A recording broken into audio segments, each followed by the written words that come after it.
एक वो पांचवी फेल व्यक्ति होता है जो बस में कंडक्टरी कर रहा था। तभी एक बार वो अपने दोस्त से बोला कि मुझे शादी करनी है, कोई रिश्ता नहीं आ रहा है मेरे लिए और मेरी उम्र बढ़ती ही जा रही है। तभी उसका दोस्त बोलता है कि तुम एक काम करो, शादी.com पर रजिस्ट्रेशन करवाओ, वहां पर एक अच्छी सी बढ़िया सी प्रोफाइल तैयार करवाओ। वहां पे बहुत ही अच्छे अच्छे रिश्ते आते रहते हैं और तुम्हें जरूर वहां पे कोई ना कोई रिश्ता मिल जाएगा। मनीष शर्मा था, वो ऐसा ही करता है, शादी.com पर रजिस्ट्रेशन करवाता है। इसके बाद एक बढ़िया सी अच्छी मजबूत प्रोफाइल तैयार करवाता है। रजिस्ट्रेशन करवाने के बाद उस व्यक्ति के पास कई सारे रिश्ते आने लगते हैं, पर वो रिश्ते तो काफी आ रहे थे पर कोई भी टिक नहीं रहा था। तभी कुछ दिनों बाद एक एसडीएम है मध्य प्रदेश में, ढिंडोली जिला है, उसमें एक इलाका लगता है शाहजहांपुर। शाहजहांपुर इलाके की एसडीएम थी निशा नाफिस शर्मा। उनका कॉल आता है। धीरे धीरे उन दोनों की बातें होने लगती हैं और बातें होने के बाद प्यार होता है, दोस्ती होती है, दोस्ती होने के बाद प्यार होता है, प्यार होने के बाद उन दोनों की शादी हो जाती है। शादी होने के बाद जब वो उस मनीष शर्मा के बारे में जानती हैं तो वो बहुत ज्यादा परेशान हो जाते हैं, उन दोनों में झगड़ा होने लगता है और मौका पाते ही मनीष शर्मा अपनी पत्नी की हत्या कर देता है और सबूतों को इस तरीके से मिटा देता है जैसे कि वो कभी पकड़ा ही नहीं जाएगा। तो इस बारे में, इस वीडियो के बारे में हम आप लोगों को विस्तार से बताएंगे, लेकिन जिसने भी अभी हमारे चैनल को सब्सक्राइब नहीं किया तो प्लीज सब्सक्राइब कर लीजिए और वीडियो को लाइक जरूर कर देना। निशा नाफिस शर्मा का जन्म छत्तीसगढ़ में हुआ था 22 दिसंबर 1973 को। विधानसभा चुनाव की पहली साल यानी कि 2023 में निशा नाफिस शर्मा की एसडीएम पद पर नियुक्ति हो जाती है। तो फिर निशा नाफिस शर्मा की लाइफ ऐसे ही चल रही थी। उन्होंने सोच लिया था कि मैं डीएम बन जाऊंगी, डीएम बनने के बाद अपने परिवार की सेवा करूंगी, अपनी बहन भांजे की सेवा करूंगी। जिंदगी यूं ही ऐसे बीतती रहेगी। निशा नाफिस शर्मा की जिंदगी ऐसे ही चलती रहती है और वो समाज सेवा भी करती हैं, साथ में अपने घर में अपने माता पिता की और बहन की भी सेवा करती हैं। धीरे धीरे टाइम बीतता जाता है। इसके बाद उन्हें भी लगने लगता है अकेलापन और वो भी सोच लेती हैं कि अब हमें शादी कर लेनी चाहिए, आखिर अकेलापन कब तक चलेगा ऐसे। तभी वो अपनी बहन से हर बात शेयर किया करती थी। तभी वो अपनी बहन को कॉल करती हैं और बोलती हैं कि अब मुझसे अकेले नहीं रहा जाता है, मेरा मन कर रहा है कि मैं शादी कर लेती हूँ। तभी उनकी बहन कहती है कि ठीक है देख ले, अगर तुझे अच्छा रिश्ता मिल जाता है तो तू शादी कर ले। निशा नाफिस शर्मा शादी.com पर अपना रजिस्ट्रेशन करवाती है और वहां पे रिश्ते देखना शुरू कर देती है। इधर मनीष शर्मा भी जब बस में कंडक्टरी कर रहा था तो वो अपने दोस्त से बोलता है कि यार मुझे शादी करनी है, मेरी उम्र बढ़ती जा रही है और मुझे अब शादी कर लेनी चाहिए। तभी उसका दोस्त बोलता है कि तुम एक काम करो, शादी.com पर अपना रजिस्ट्रेशन करवाओ, एक बढ़िया सी प्रोफाइल तैयार करवाओ और वहां पर तुम्हें कोई ना कोई रिश्ता मिल जाएगा और वहां पे बहुत ही अच्छा रिश्ता मिलेगा तुम्हें। तभी वो मनीष शर्मा ऐसा ही करता है, रजिस्ट्रेशन करवाता है। रजिस्ट्रेशन करवाने के बाद अ, मनीष शर्मा के पास कॉल आना स्टार्ट हो जाता है, रिश्तों आने स्टार्ट हो जाते हैं, लेकिन रिश्ते आ तो रहे थे बट टिक नहीं रहे थे। इसके कुछ ही समय बाद निशा नाफिस शर्मा यानी कि एसडीएम का कॉल आता है। वो बताते हैं कि हम अ, मध्य प्रदेश के जिला के एक इलाका लगता है शाहजहांपुर, वहाँ की एसडीएम। दोनों में जान पहचान होती है, परिचय होता है और दोनों में बात होना स्टार्ट हो जाता है, या यूं बोल सकते हैं कि दोस्ती के बाद धीरे धीरे प्यार होता है। दोस्ती प्यार में बदलती है, प्यार में बदलने के बाद दोनों एक किसी मंदिर में शादी कर ली। जब ये बात निशा नाफिस शर्मा के घर वालों को पता चली तो वो बहुत ज्यादा खुश हुए कि चलो अच्छा है, लड़की कामयाब है, कुछ करती है, एसडीएम है, जान पहचान अच्छी है, सोसाइटी में नाम है उसका, चलो उसने अपनी मर्जी से शादी कर ली, अच्छी बात है। और फैमिली में सभी लोग काफी खुश थे क्योंकि उस मनीष शर्मा ने अपनी प्रोफाइल इस तरीके से बनवाई थी, क्योंकि उसने कहीं पे भी ऐसा नहीं था, उन लोगों को कुछ पता ही नहीं था कि ये पांचवी फेल है और बस में कंडक्टरी करते हैं, ऐसा कुछ नहीं था। मनीष शर्मा ने एसडीएम को बता रखा था कि वो एक प्रॉपर्टी डीलर है, उसका अच्छा खासा बिजनेस चलता है जिसमें बहुत ही ज्यादा फायदा है और बहुत ज्यादा पैसे कमाता है, मतलब जहां तक है वो ठीक ही है। तभी निशा नाफिस शर्मा उसके झांसे में आके उससे प्यार कर बैठती है और प्यार करने के बाद वो एक मंदिर में शादी कर लेती है। शादी करने के बाद एसडीएम को एक सरकारी बंगला मिला था। सरकारी बंगला मिला था, उसी में वो दोनों शादी के बाद रहने लगते।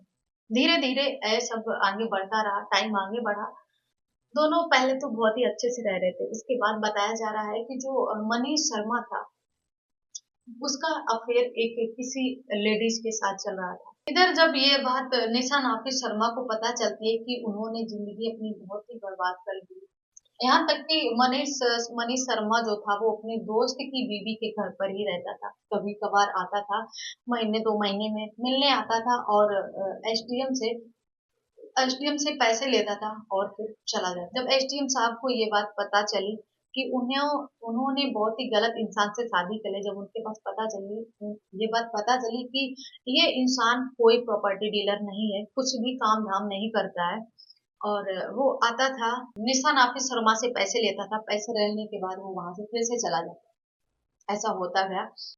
निशा नाफिस शर्मा को जब ये बात पता चली कि उनकी शादी बहुत ही गलत इंसान से हुई है, अब तो जिंदगी उससे भी ज्यादा बदतर हो गई है। इसके कुछ ही दिन बाद दोनों में लड़ाई झगड़े होने लगते हैं, और तभी मनीष शर्मा एसडीएम साहब से, यानी कि निशा नाफिस शर्मा से बोलता है कि एक काम करो, तुम्हारे पास जितना प्रॉपर्टी जो भी है, पैसा है अकाउंट में, मुझे नॉमिनी बना दो, बैंक अपने अकाउंट का मुझे नॉमिनी बना दो, ताकि अगर भविष्य में तुम्हें कुछ होता है तो उसका जो भी पैसा है वो मैं निकाल सकती हूँ।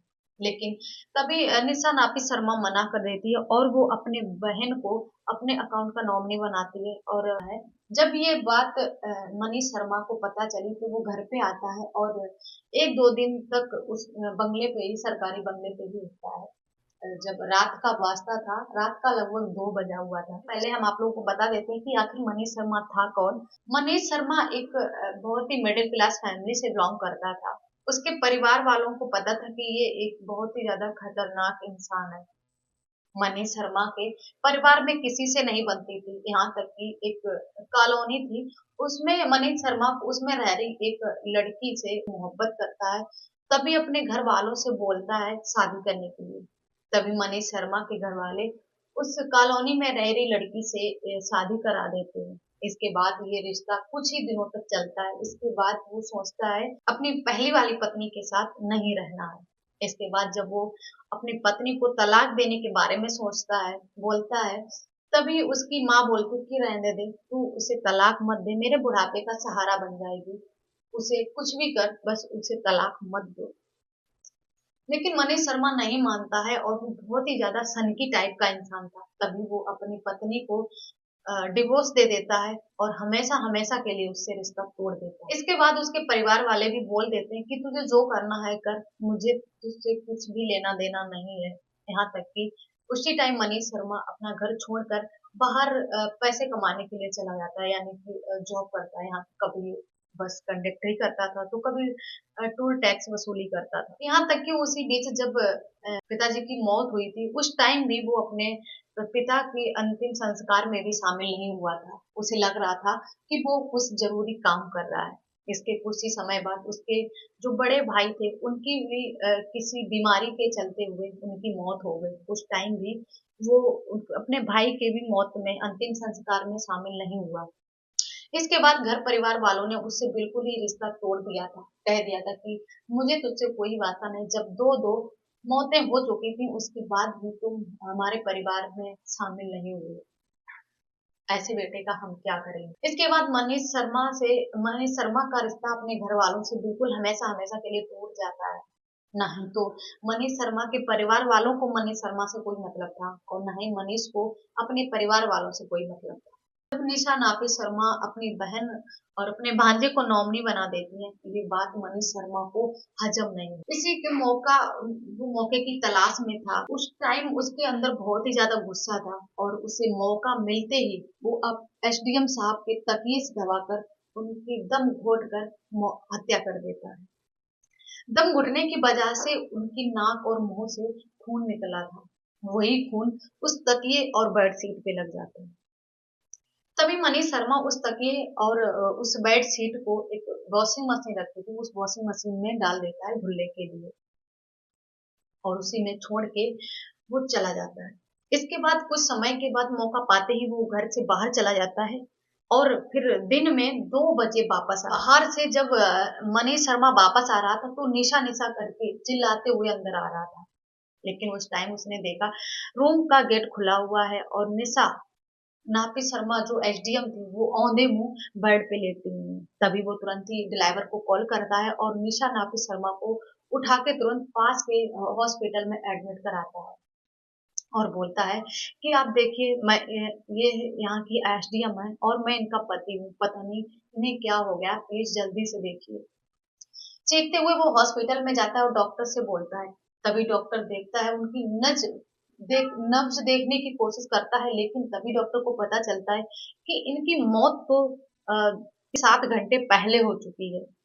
जब डॉक्टर मनीष शर्मा से पूछता है कि आखिर इन्हें हुआ क्या है, तभी मनीष शर्मा बोलता है कि इन्होंने व्रत रखा था, मेरे मना करने के बाद भी इन्होंने व्रत रखा और अमरूद खा लिया। अमरूद खाने की वजह से इनके पेट में दर्द हुआ और दर्द होने के बाद उल्टी होने के बाद ये बात जब डॉक्टर को बताई तो डॉक्टर को ये बात समझ में नहीं आई। तभी उन्होंने अपने डॉक्टर टीम से बात की और जिले के एसपी को बुलाया और उन्हें मामला बहुत ही हाई प्रोफाइल का था, एसडीएम की बात थी। तभी वो डॉक्टर टीम आपस में बात करती है, कहती है कि हम जांच पड़ताल इसकी एकदम से ऐसे इलाज शुरू नहीं कर सकते हैं क्योंकि इनकी मौत हो चुकी है, मामला काफी हाई प्रोफाइल का है।